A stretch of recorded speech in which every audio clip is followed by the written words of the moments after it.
This morning. For those of you who are regulars, well, I'm also really pleased to see your smiley faces. Me, I think, close to a year, but I got most of your start. I just want to update you what's coming up. Next week, I will be here, but I won't be preaching. My son is getting married next Saturday, and I've asked for permission to not have to be thinking about a sermon on a Saturday. And he's from the Bassendean Church, so he'll come. I'll be here, but I won't be preaching. So that's next Sunday.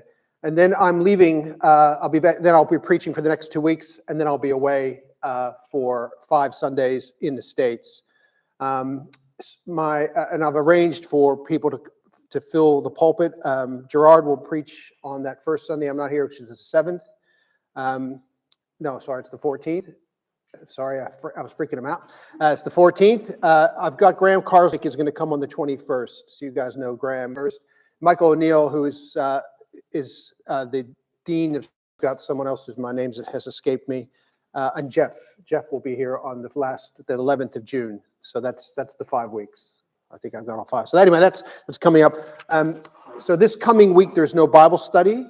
But then the next 2 weeks, while I'm still here before I get to the States, there will be Bible studies right up until I'm leaving on the 12th. There will be a Bible study the night before, so that's fine. So I'm just getting no Bible study this week. If you're visiting with us and you want to join, the daytime study is going to have to lift their game because the Thursday night study feeds me. I'm just letting you know. Right? So the Wednesday ball, the Thursday we have a meal. It's kind of nice. You're more than welcome to come to either of those, whether you feed me or not. Okay, so that's what's coming up going forward in the next couple weeks.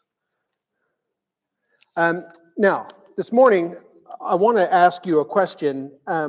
Imagine for a moment that you had to make a decision, or it was up to you and you had the responsibility to decide if something was core Christianity or if it wasn't.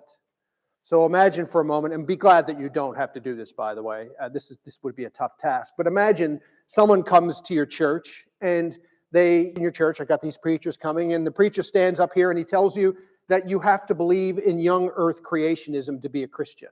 Now, the young earth creationism is this idea that the earth is 6 or 7,000 years old, and that the genealogies tell you that in the 6 days, consecutive 24-hour days, 6,000 or 7,000 years ago, define Genesis. You have this literal interpretation, and if you don't believe that, then you're probably not a Christian.